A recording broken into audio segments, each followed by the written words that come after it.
Welcome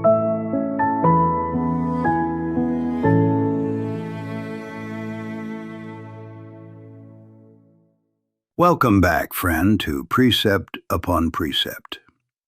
Yesterday we met a shepherd boy with a quiet, trusting heart who brought peace to a troubled king. Today that same boy stands before something enormous, and we will learn where true courage really comes from. Hello again, friend. I'm so glad you came back. Let's dive into today's lesson together. Let's pray.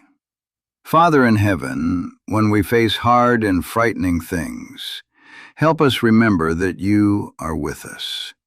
Make us brave in you. Amen. And let's say our verse for the week once more from the book of 1 Samuel. The battle is the Lord's. Hold those words close today. You will hear David say them himself. Two armies stood facing each other on two hills with a valley in between. And out from one army came a giant of a man named Goliath, taller than a grown man, covered in armor of iron and brass, with a great spear in his hand. Every day he shouted across the valley, "Send me a man to fight!" And every day the soldiers of Israel were afraid. Goliath was very tall and very strong, and his shout was very loud. The soldiers looked at his size, and his sword, and his shield, and their hearts melted with fear. Not one of them would go. Now, far from the battle, a shepherd boy was minding his father's sheep, David. His father sent him to carry bread to his older brothers at the camp. And when David arrived, he heard the giants roar. But David did not look at the giant the way the others did. The soldiers asked, "Who can stand against someone so big?" David asked a different question. He said, "Who is this man that he should defy the army of the living God?" You see, friend, the others measured the giant against themselves, and they were afraid. David measured the giant against God, and next to God, no giant is big at all. So David went to the king and said, "I will go." The king said, "You are only a boy. He has been a fighter all his life."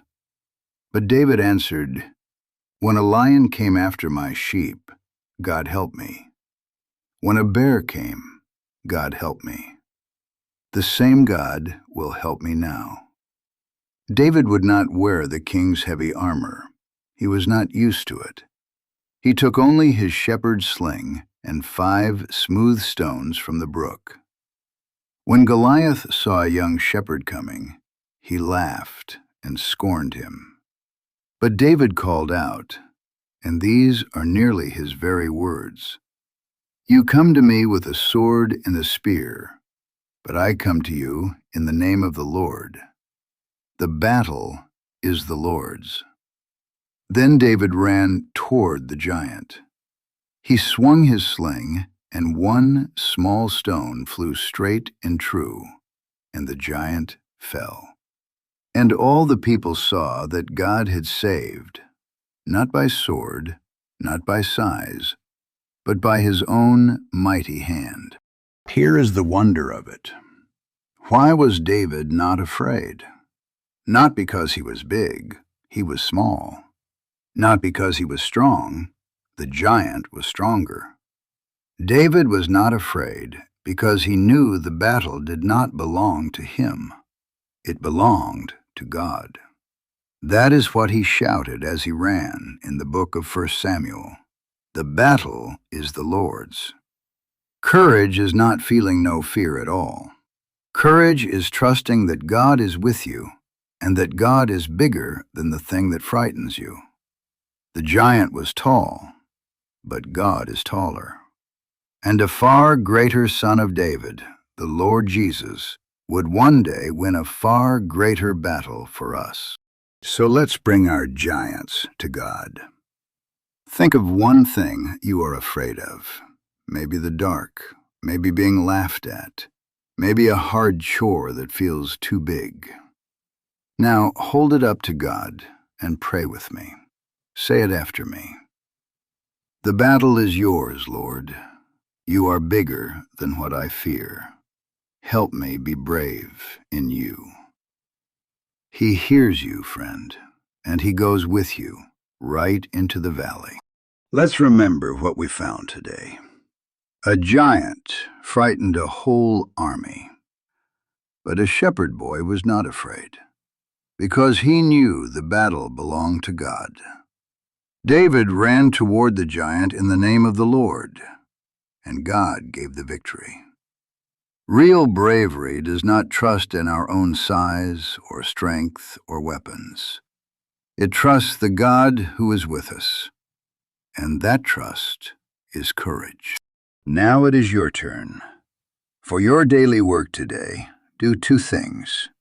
First, name one giant, one thing that frightens you, and say out loud, "The battle is the Lord's.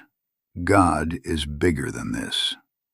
Then tell the story of David and the giant to someone in your family, in your own words, and keep our verse close. The battle is the Lord's. Say it with me one last time before we go. The battle is the Lord's. Well done, friend.